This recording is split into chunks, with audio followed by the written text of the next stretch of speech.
Hello.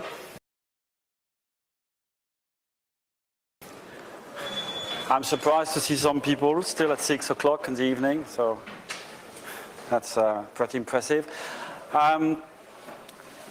We're going to talk about automotive-grade Linux. So I'm Dominic, I work for Intel. I see people doing pictures. I already posted my slides, so you can find them on the internet. So if we keep about working. So what is automotive-grade Linux? It's a distribution based on Yocto, using really upstream component. What we have different a little bit is that we have tried to make something which was a little bit more focused on the automotive. And the reason why I'm here today is not only to explain you what is automotive-grade Linux, but to encourage you actually to look at that project if you want to do industrial project outside of the automotive, because when we talk with people, we realize that the need of a lot of people is very similar, and dependently of the fact that you're looking at automotive issues, or you're looking at industrial issues, or even building of smart cities. So AGL is an open source project which is sponsored by quite a lot of big companies. Originally mostly driven by manufacturers of car manufacturers coming from Japan. But we have since been joined by Ford in the United States and very recently by Daimler in Germany. But we also have some software houses, and we have people doing equipment for cars. And at a lower level, we have even more people. People like Advanced Telematics that you have just seen before this presentation are members of the AGL and are working on the project. So it's a lot of people at the end of the day, and all of them have a direct relationship with automotive, but everything is really in the open. So who is working on AGL? I don't know if the numbers mean anything, because I still don't know how the Linux Foundation does it, but it gives a little bit of a ranking. And definitely the number one guy on AGL is Jose, who is there. Okay, so if you want to talk with him. And I have to say that is the best one for the second year in a row. I know that some people are trying to get him out for the third one, but they still have to prove they're capable. What we can see here is that actually we have quite a number of people who are committing, understanding that in AGL we are not really developing a kernel, we are probably making a distribution with mostly existing components. So we have a few small things that we are developing, which are being developed specifically for AGL, and we've talked about it. But most of them, like OS3, are actually projects that are coming from the outside world, from the open source that we are integrating. So what is AGL itself? It's an embedded Yocto-based build. So a lot of people believe that Yocto is a distribution. I will not go into semantic of do you say that Yocto project or open embedded. No, let's forget this conflicting marketing discussion for after the beers. But at the end of the day, Yocto provides development tools which allow you to build an embedded distributions. And we're using that. Is it the best tool in the world? If you ask me personally, before I was using OBS and I still prefer it, but it's a tool that people know.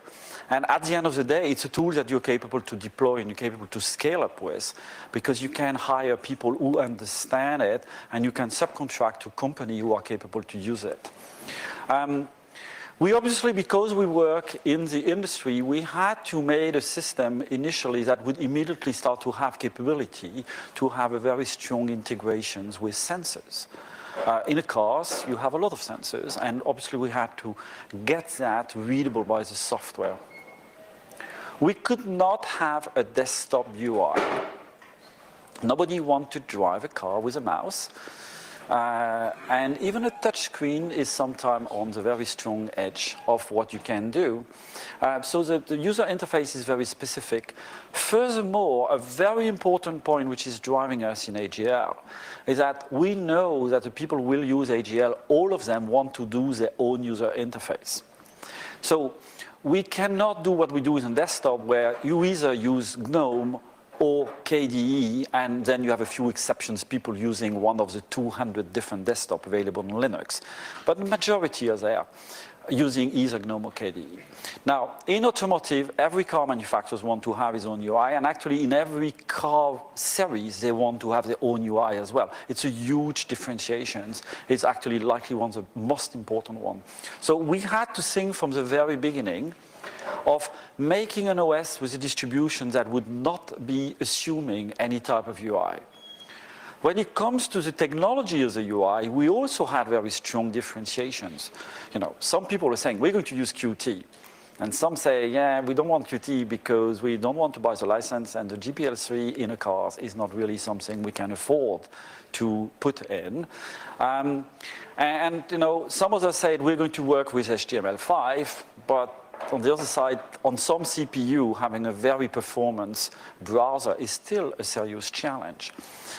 So not only on the design of the UI we cannot agree, but actually on the technology of the UI, we know that we cannot enforce anything. One specific thing which is very different from a desktop in a car, you have specific buttons. Typically, they are sitting somewhere between the dashboard and your steering wheels. And you have a lot of them, so you have to manage them. And in modern car, you have multiple screens. The one that we all know is the one where we have the GPS, somewhere with a radio in the middle, normally, of the console. But we also have now what the industry calls a cluster that, you know, people like me call the speedometer. You know, the thing you have in front of you that tell you, you know, how quickly you're going and if your car is overheating. So that is another area. It's also a screen, you know, from a computing point of view. And you start to have screens in the back of the car. But you also have people wanting to interconnect their tablet, which becomes then a screen into the system when you're driving. So the type of screen, the shape of the screen, the definition of the screens are different. Now, if you buy the car Prestige or the car Popular of the same series, likely the screen is not the same size and not the same definition. So you also have to take that into account. So we had that very big thing that we had to deal with. The second big thing in Linux was that we have to deal with a managed device. And this is a big importance to understand. You know, in this world of the FOSDEM especially, we have a very strong open community. And people are saying, okay, I'm going to do my own system. I want to hack the system. In reality, when you do certain type of device which are managed, you are legally responsible by law when you give the device. Before working on automotive, I was working on television. I already had the same problem. So in a managed device, you cannot, in reality, let the user change the device, except if he really, in a formal way, has a traceable way to prove that he actually decided to break it, and so take the ownership.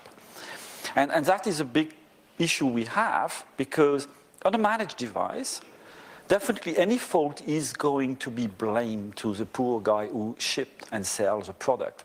Now, in the car industry, it's very strange, because the guy who developed the product is not the guy who shipped it. So you buy a car from, you know, PSA or from Daimler or from BMW, the radio system in it is not only coming from them. They bought it somewhere else. And if you look at the very detail of the contract, the responsibility is supposed to be with the one who provided the system, which could be an Harman or, you know, a Continental or a Bosch.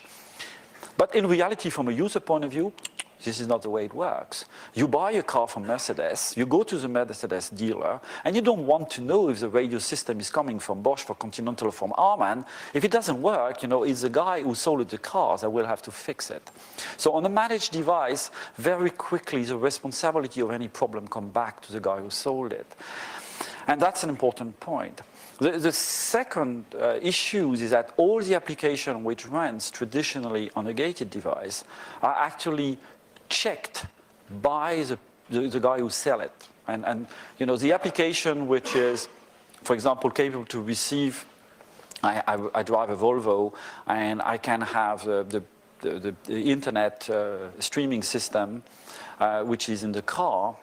That is actually an application which has been gated by Volvo. They have tested it. They have checked that it works. We are not in the world of Android or iPhone or a PC where you can get an application, from a store which has been kind of, checked that it didn't do very bad thing. Or even on a PC, on our Linux distribution, you get it from the official distribution or from a friendly repo within the distribution, a user repo, or even completely outside. That's not really possible. And they have long life. Now, in the car industry, typically the time which is said varies depending on who you talk to, between 10 and 20 years. Let's put something in the middle, around 15. When I was working in the TV industry, it was typically 10, and before I was in the telecom industry where it was 23 years and 3 months. Don't ask me how I calculate that. It must be a very round numbers of seconds. But that is very, very long time, especially within the computing world where we are used to make a new system, every other day. Okay, to be honest, and I heard a lot of people saying the future is for rolling distributions. You say in managed device, it will take quite a bit of time before it does arrive, because you have a lot of constraint to not doing it. And finally, a very, very big differentiation on a managed device is that there is no admin. So if the system crashes, if the system is to be reinstalled, you cannot rely on an admin. You cannot rely on a skilled person. That doesn't exist. So everything has to be embedded into the device. Now, this is what we did in the automotive industry. That's what has been driving us, and this is what is still driving us. Now, the reason why I wanted to present that is because we believe that between the automobile and the industry in general, and even in certain type of complex building or smart cities, there is a very, very strong synergy. And the fact that the features we are providing are traditionally something which are not surprisingly very different. Yes, we have speed, position, and sensors. Now, the fact that you have a speed, position of the sensors for milling machines, or for knowing, if the lights are working well in a city, or if the door are open in a car, it actually doesn't make any difference. From a software point of view, it's exactly the same type of framework. The UI is dedicated and is very unique. It's exactly the same. The UI is from a lift is going to be very different from the UI you are going to have on a machine which is controlling and weighing trucks when they get out of a quarry. So you will have different UI every time. You will have dedicated entry buttons. You're going to get multimedia features. Now, on a milling machine, you don't have multimedia feature. Okay. While the guy is working on his machine, nobody is going to let him access, his best streaming stuff so he can see series. But in a lift, you're going to have a multimedia because they want to do advertisement. So it's not uncommon to see them. You're going to have an emergency phone service quite regularly. A lot of devices will have an emergency call. It might not be over a phone. Typically in the factories, the machines will have an emergency system that will have to connect on a phone, especially the guy working alone. So this type of services are not unheard of. And finally, it has to be remote diagnostic as well. So it's not very different. We have the same things. From an implementation point of view, we are not different either. This industry is using Linux. I'm sorry to tell to the people who believe that Linux is the best and everybody should use it because it's the best. They didn't use Linux because it's the best and because it's the nicest. They used it because they had nothing else who could do the job.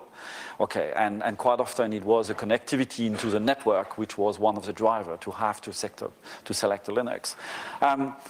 And we come back to this issue of connectivity. What type of bus do you have? In the industry, you have plenty of different type of buses. Are they all managed by Linux? Yes. So we already have that. Okay. If you are remote, what are you going to have? Likely a 3G or a 4G. Do we have that capability? Oh, yes, it happens that we integrate actually it for the cars. So this is type of things we have. And it has to be 100% remote support. Now, when you have a factory calling you, you sold a big machines, and you're living somewhere like me, in Brittany, in the very west of France, and you have a guy calling you from Denmark and say, my production line is stopped. you're not going to tell him, okay, let me look at the train table and I'm going to go to see you, and next week you will have someone who maybe will be able to fix your problem. It's not going to be very good. In general, you're going to say, okay, that's your machine, I have that contract with you, and I'm going to log on your machine, I'm going to try to start again your factory immediately. So we are on a very, very similar type of things.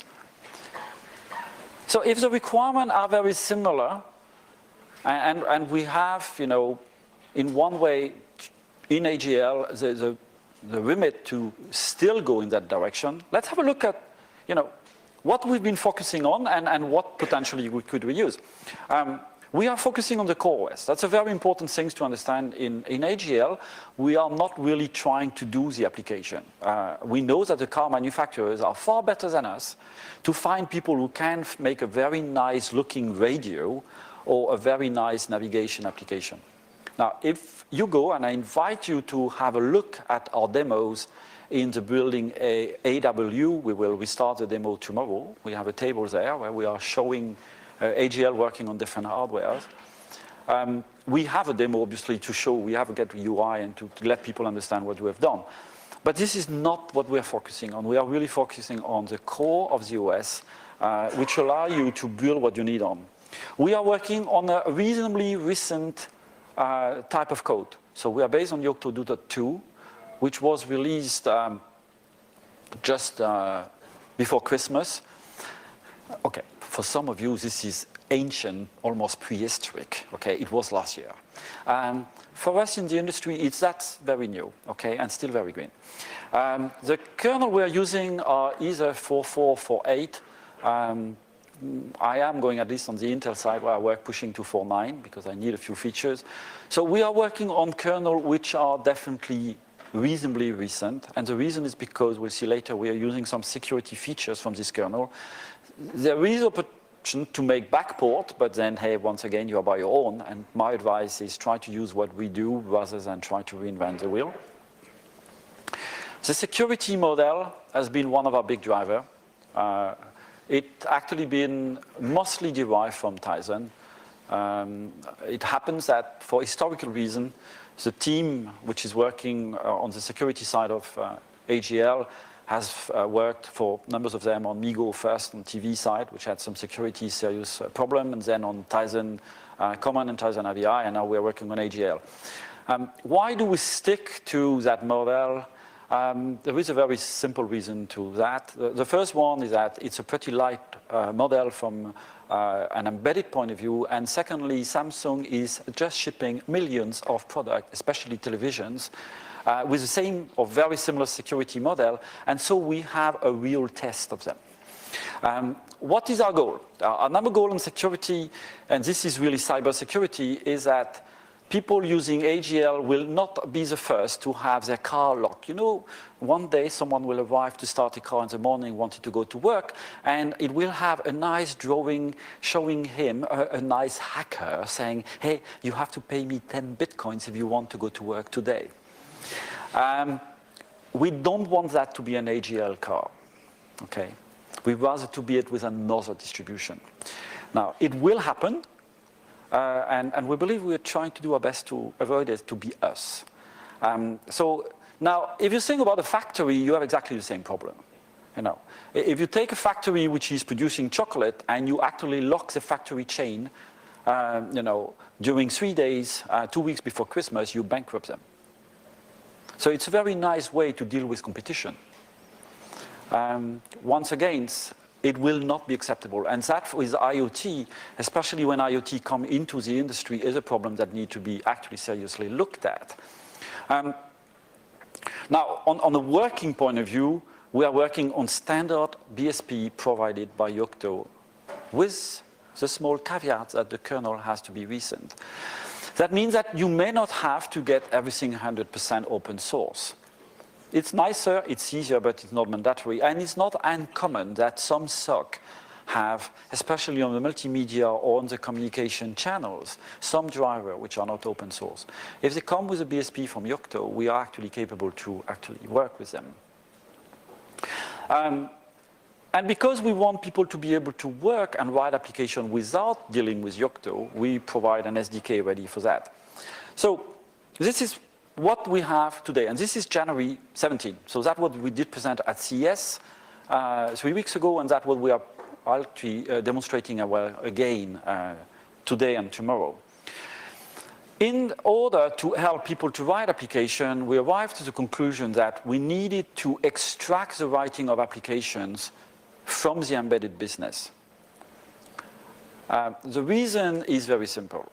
If you look at the world business of developers, you have roughly about 500,000 embedded developers available in the world. All of these people already have a job. Numbers of them are old, and there are more people of that class going on retirement than new people coming from university. So the system makes that the solution is today bad, and tomorrow it will be worse. So we wanted to enable people to use other type of developer to write the middleware and to write the application. Now, we look at what is available. We have about, 8 million people working on mobile application and about 7 million people working on web application. We thought, this is a very nice thing we would like to tap in. And so we have tried to isolate our way to write application and middleware in such a way that we can actually use this type of people who are available, and then you just need a few people doing really the very heart of the platform using Yocto. So from an architecture point of view, it's pretty traditional. It's not very easy to read. You will have to download my slides. But we arrived to a very standard system where we have at the bottom, we have the operating system. So this is a Linux layer where you have your traditional drivers plus your services which are embedded in your kernel. On top of that, you are going to provide services, and those services are typically what we call the middleware. Most of them, not all of them, but most of them, we actually run them as application, which means they're going to run in an isolated security context. We'll see that in a minute. And if obviously you go further, you're going to have the application framework, which is really isolating the way we progress communication between application and the core system. And on top, you have different type of application really which are running and which provide your connectivity and whatever you wanted to do with the box. The security system is shown as vertical because it is in everywhere point. Now, I insist on that problem of security, and here security is in the sense of cybersecurity. We decided in AGL to put security from day one in the design. I see some people here who came to see us from other project a few years ago, and we had a long discussion on that. Can we add the security after the fact, or do we have to make it from the beginning? Anyone who is cooking knows that if you put the salt at the last minute on the plate, it's not very good. You have to put it when you cook. The only exception are the chips in Belgium. But security is the same. You cannot spread security at the end and hope that it will work. Now, some people still dream that this is possible. If one day they succeed and they demonstrate it, we will be very happy to change our mind. But so far, all the people who have tried to do it like that had it wrong and have failed. So we decided that we were going to go with the math and assume that it was something pretty well accepted in the industry, that was a wrong way of doing it. In order to get the security working, you had to actually design it in. And the driver we had was very simple. Everything which is not explicitly allowed is strictly forbidden. Okay? And we actually put that in the entire system. I have had, because I've been pushing that system for more than 6 years, the only difference is that when I started, the room was completely empty. People say, yeah, but how are we going to know what we need? And my answer is very simple. If you don't know what you're doing, you should not do it, okay? And that's a very important point. So if people are coming to you and say, we cannot put security on a white listing, just think it twice very seriously. You should know what you're going to do. And once you have decided that you were going in that model, you have to provide a model to implement it. And the way we actually implement it is a set of functionality. The first one is a very obvious one, okay? You don't want to run everything as root. We have all heard about a huge attack on OVH, because that was the first one to actually pass 1 terabyte of data. And why it was created? Because some video camera are running the application as root. A lot of embedded systems are still done like that. So that's very basic. So you have to look at that. So using the DAC is very important. DAC for discretionary access system. That's what we know as the traditional access right from Linux. But we also use a mandatory access system. And the difference is that on a mandatory access system, the application cannot change a write. So if the OS says that application cannot write that file, it cannot change it. While otherwise, as a user A, you can always give right to user B to use your file. So if your application A is actually hacked, it has a possibility to open the system. With Mac, it's not possible. That is actually enforced as a policy level. So you all know Mac because SC Linux on CentOS or Fedora or Red Hat are actually using, it's actually a Mac. And on people using Ubuntu, OpenSUSE, it's AppArmor. And SMAC that we use is actually in the same family. We're using exactly the same module. So we are probably using the LSM module from kernel.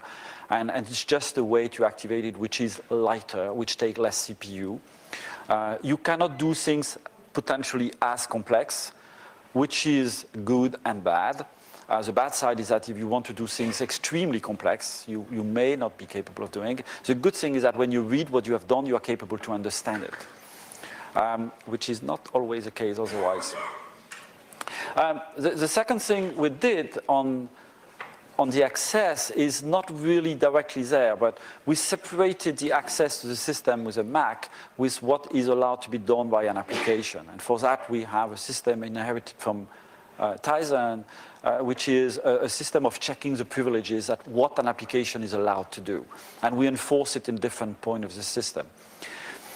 If you think about an equivalence of trying to secure buildings, that would mean that you probably do a first step, you do a fence around your building, and that's your first door. But actually what we also have done is that we create side isolation. So when you're in floor 1, if you want to go to floor 2, hey, you have to get a special pass. Otherwise, you cannot do it. The other point that we are looking at is how can you drop privileges? And we have in different way to do it. The first one is a Mac. Actually, the Mac allows us to drop privileges and to stop application to make some specific call or to touch its specific resources.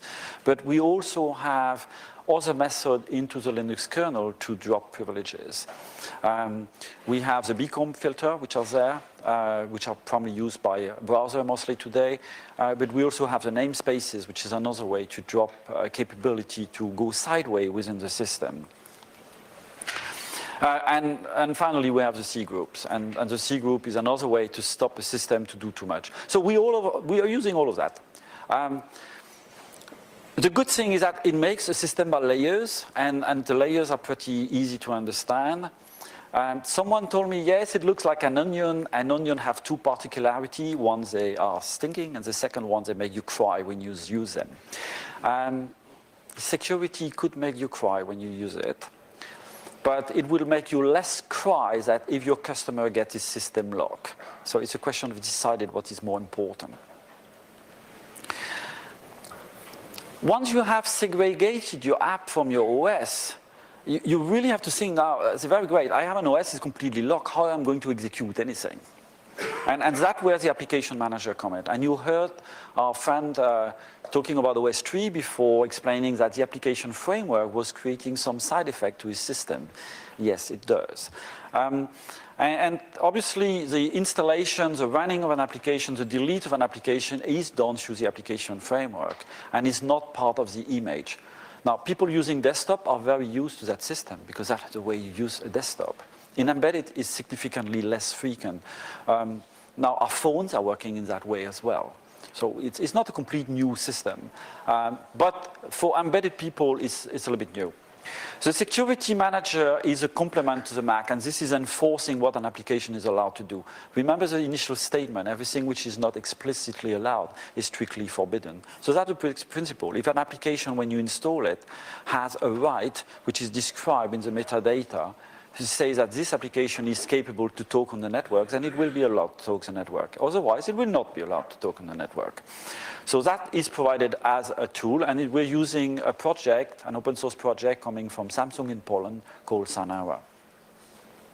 And finally, we have implemented a system of service binders.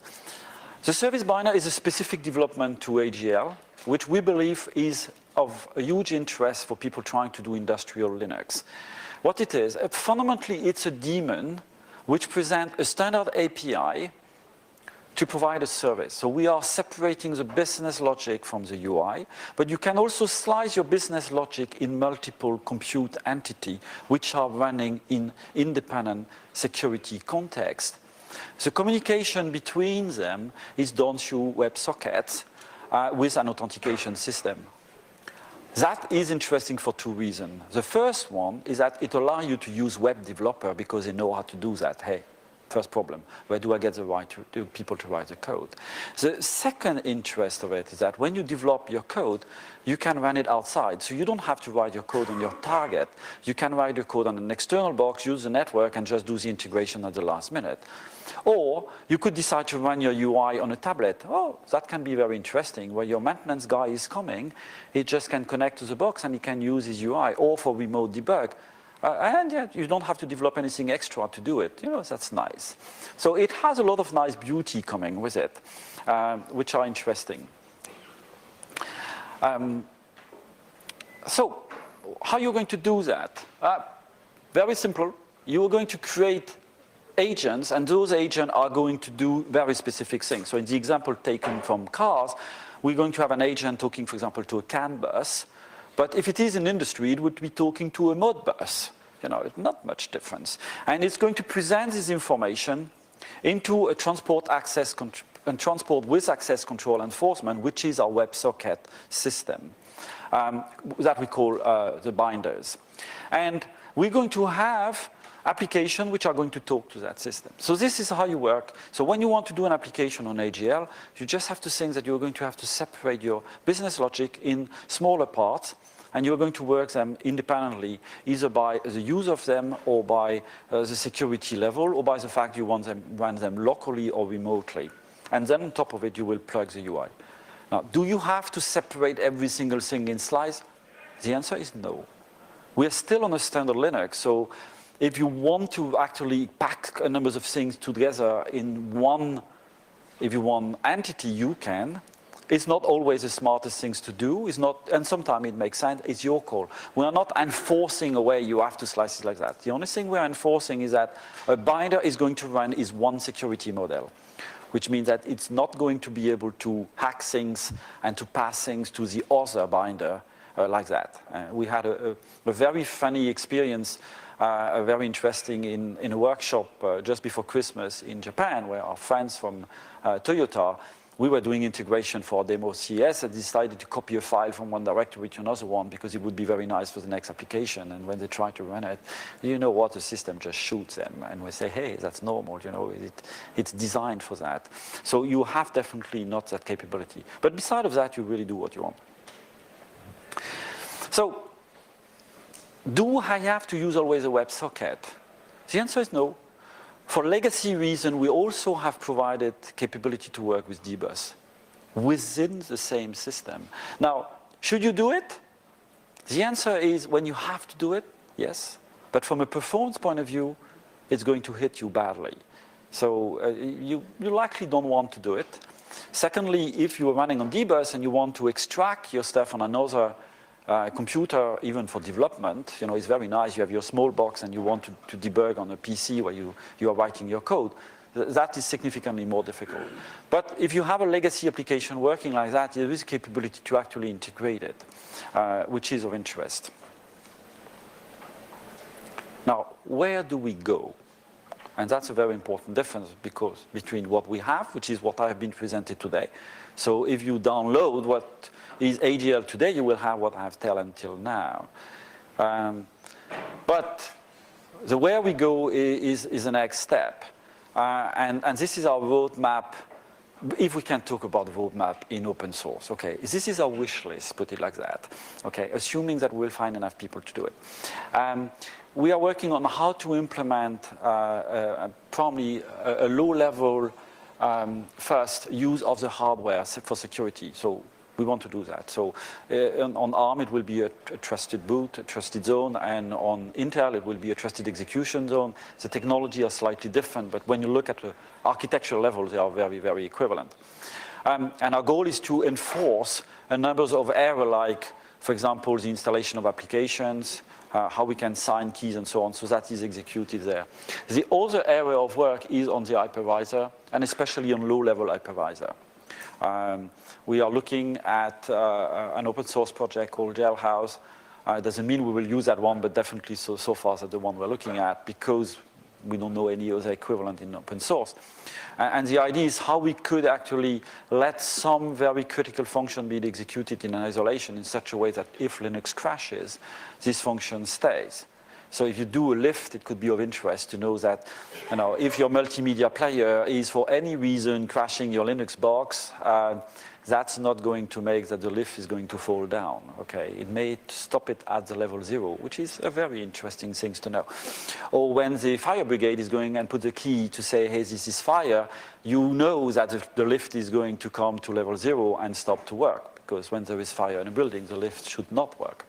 So this is what we are working on. We are working on that part. The other part is that we would also love, and that's likely a longer term, to have potentially multiple Linux type guests. And the idea, for example, would be to have a Linux AGL running the traditional, and potentially for playing to have an Android in the game. But that is a bit more complex. And it might not be easy to have both at the same time. So our initial requirement is really on the low-level hypervisor level to implement some critical function, which likely is actually also more in line with what the industry wants if you want to do an industrial Linux. Okay, running one user interface and Android at the same time may not be the most important things to do in a lift. Compared to have the capability to put the fire key downstairs and know the lift is going to go down to level 0.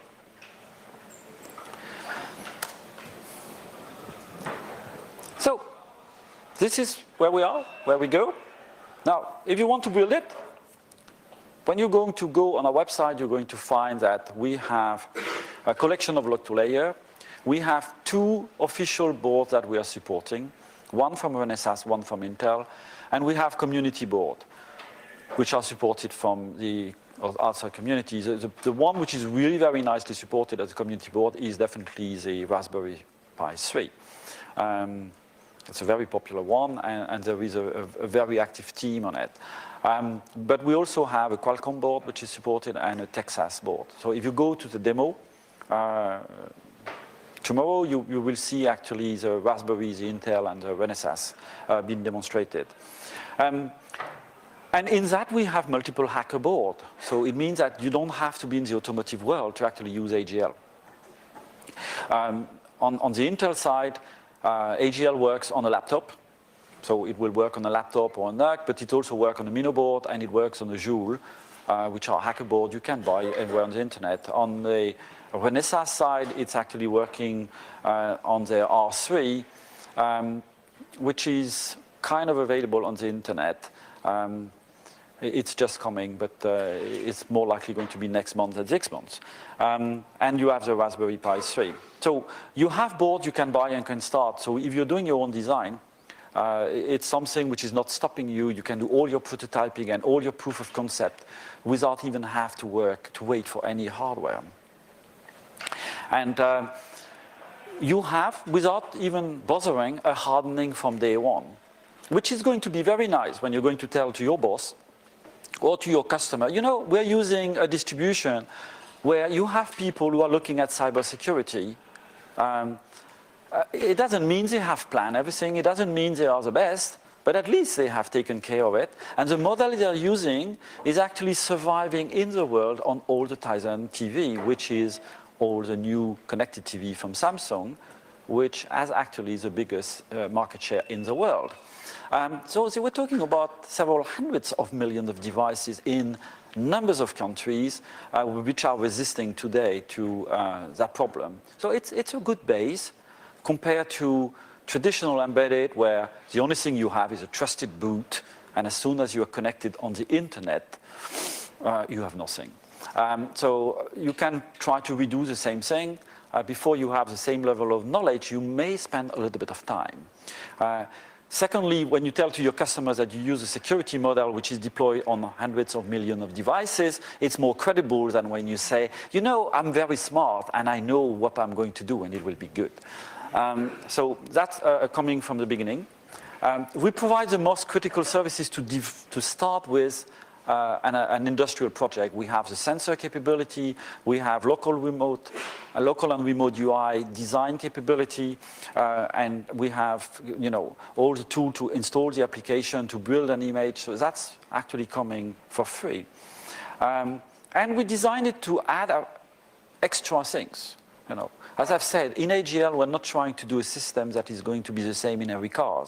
We try to provide the base core OS with a few very critical elements which are very difficult to develop by car manufacturers and their provider of equipment in order to help them to speed their development. So it's the same for you. UI, we're not going to impose it. That the good thing, the bad thing is that we are not going to provide it. You will have to do your own. But on the other side, the way to develop it is pretty simple. And likely most of industrial design are going to use a web-based type of UI because that's the easiest things to implement, especially when you have to do the screen, which is remote quite often from the control unit, is a very easy way of doing it. Application and middleware are not going to be required to be developed on Yocto, which will ease the fact that you don't have to get so many embedded experts to do the job. And this is going to be a very good news if you have to do a project, because hiring them is a bit of a nightmare. So that also comes as part of it. When you will write your application, you will just have to package them. The package format we use is the same as the W3C. It doesn't mean that it has to be written in HTML5. It just means that we use the same format. Now, it can be HTML5. An application could be written in HTML5, but it doesn't have to be. And actually, what we are showing today on our demo for CS was mostly written in QML. But we still use the same format. And with that, you will have directly the framework to start either a traditional application, which is really running as a cluster, as an embedded closed system. But you could have some entertainment, or you could actually connect directly with the cloud. You have all the tools to do that in an embedded device with enforcement of a quite serious numbers of cybersecurity features. Now, as I've said, the security model with this layer is a pain and will make you cry. So you really have to think how important that is for your own business. We know that systems are attacked. And the most common model today, which was the biggest risk model, I would say, for the industry and for the car industry in particular, is a ransom model. The ransomware is likely the most common one. Trying to get money or trying to put down the competitors is the most likely one. And the idea is, how can you immobilize a very expensive asset? And if you can do that, you can immediately get a very strong ransom. It can be done for competitive advantage as well. You may not want to block the system, especially in the industry. For example, having the capability to know the reject into a factory would allow you to know what the manufacturing cost of your competitor. Once you know the manufacturing cost of your competitor, you know how much you have to go down to actually put him out of business. You don't want this information to go in the public. Actually, at Intel, the yield, which is the numbers of defect of a chip, is one of the most hardly kept secret, because it worth a fortune from a business point of view. So you don't want that. And then you have the indirect side, having your device been used to do a DOS is not something which is going to use your business. Think about these routers, without giving any brand, where the vendor recently had to say, if you want to fix a problem, the only thing you can do is to bin your stuff and buy a new one, okay? And every expert will tell you preferably from someone else. This is not good for your business. So you don't want that either. You don't want to be the easy entry point. If you develop a system which is going to go in a smart city, and that system is used to actually make attack, you're not going to sell to the second city. You will be just put out. So it's a very important thing to realize that the business is extremely valuable. The business of hacking, the business of cracking the system is extremely profitable, and you don't want to create it. So in that, you will have to take into account two big things. The first one is security fundamentals. So in AGL, we're doing it all the time. So if you use AGL for your project, you will have it de facto, as I've said, with the pain of having to use it as well. Okay, but it's coming in. You cannot even deactivate it. Okay, some people try to deactivate it, but you have a lot of things that will not even work. So that is coming with it. And the good thing is that because we planned it from the beginning, you will be able to apply patches. Numbers of you, I'm sure, knows from embedded projects where they developed the stuff and they were stuck on a kernel, and and they see the list of CVEs that say, hey, that kernel has 300 known, backdoors. What are you going to do about it? We would love to correct it, but we cannot. Now, the good thing is because we integrated that from the beginning in AGL, we cannot make a system where we cannot change that. And because we don't do it for us, if you reuse our code, even for something else, that will come for free. The second important point is that you cannot rely on human. If you rely on human, you're doomed on security. Humans are unreliable. So you have to rely on processes. And this is an important point. Now, why are they unreliable? The first one, you don't find them. I told you there is about 500,000 embedded developers. Now, if you look at the embedded developer with a knowledge in security, I don't have the number, but I can tell you it's going to be very low. 3 they are guessing at. And out of that, 1 is there, because the reason why Jose is actually the highest committer in AGL is because he's in charge of actually most of the security mechanism. So yes, there are very, very little of them. And not only there are not many of them, but luckily you're not going to be able to hire them because they have a job and they are very well paid. So it is difficult.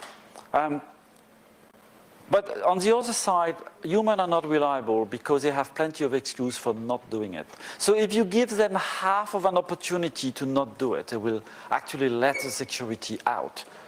And then you will come to the final project and say, oh, by the fact, what about the security? Oh, yes, we would have loved to do it, but we didn't have time.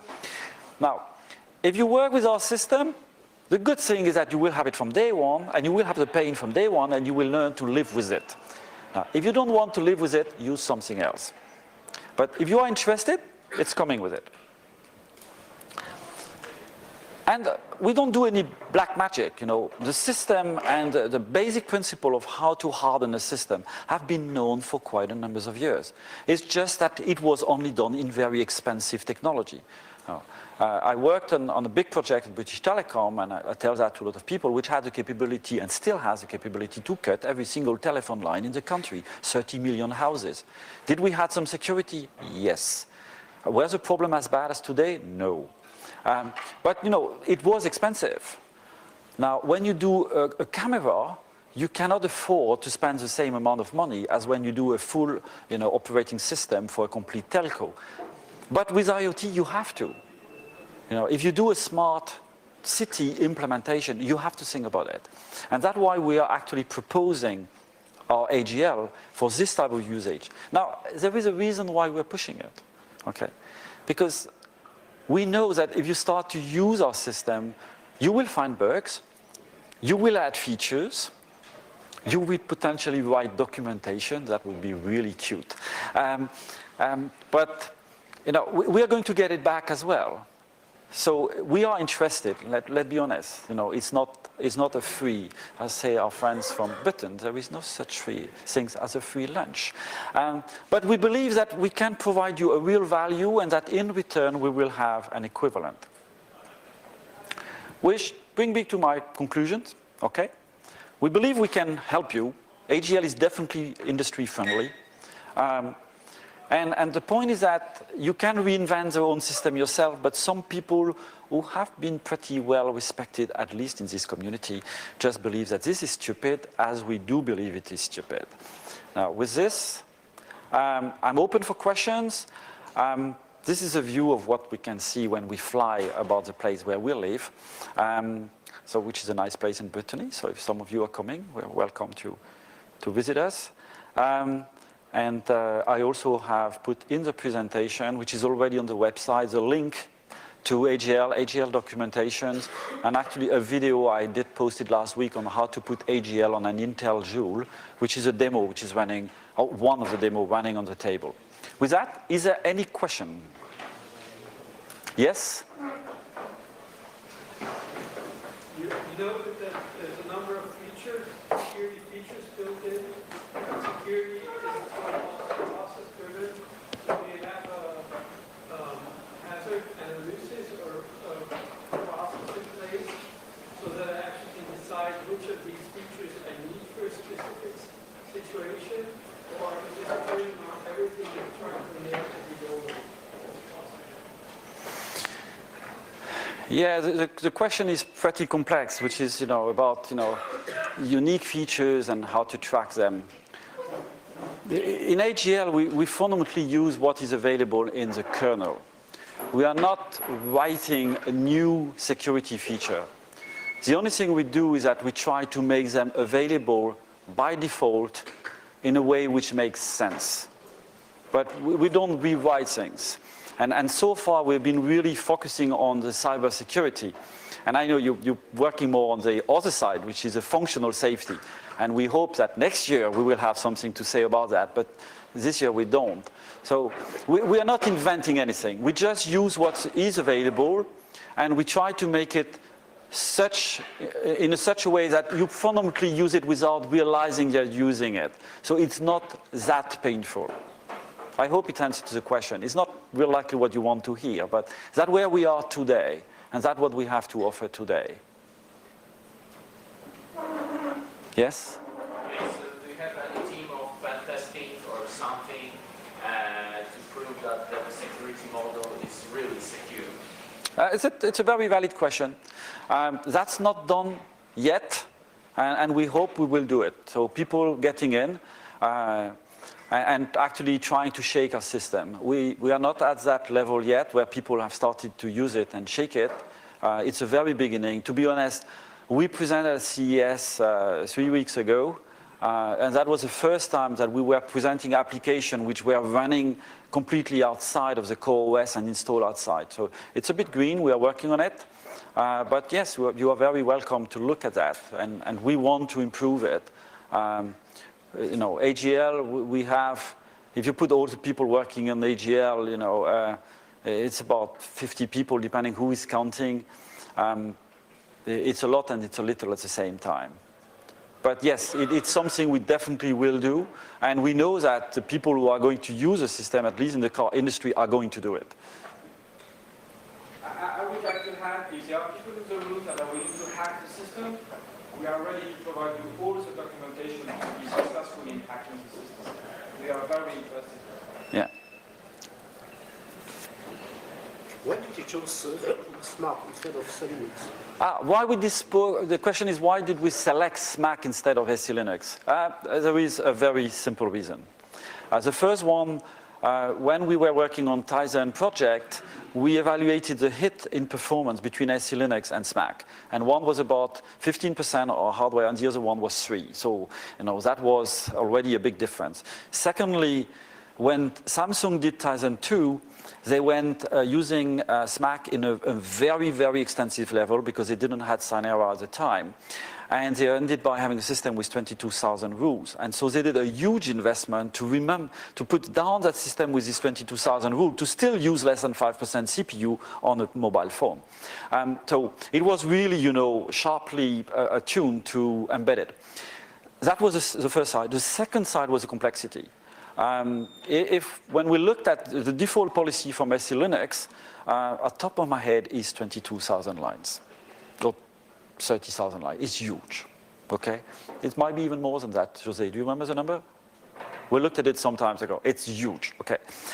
And so when you look at it, there's no way to know how it works. Now, the people who wrote it are very smart. They are probably working for the NSA, and they have done it mostly for originally Red Hat. And in that case, we assume that it works. Okay, they may have kept a little bit back doors hidden here and there, but at least for most of people, it's just very acceptable. But we are incapable to say, if it does work or not for us, and we are incapable to actually manage it. So with Mac, we have a very small system. Actually, the entire mechanism is described on our documentation, and it fits on, I believe, 3 pages. Because we use it for very small things, and then we use Sinera. So that's the 2 reasons: performance and capability to master and to know what we're doing. Last question? Yes? If I understand correctly, the applications go to the services through WebSockets? Yes. Can you have a word about how the service knows which application to propagate? How does it allow some functionality of diet? Today the system is static, today code, and we're actually working on specification to allow to get a discovery. That like a very equivalent to what you have in dbus, for example. But today it's static. And once again, it's because we do provide managed devices. That's not really a big problem for us.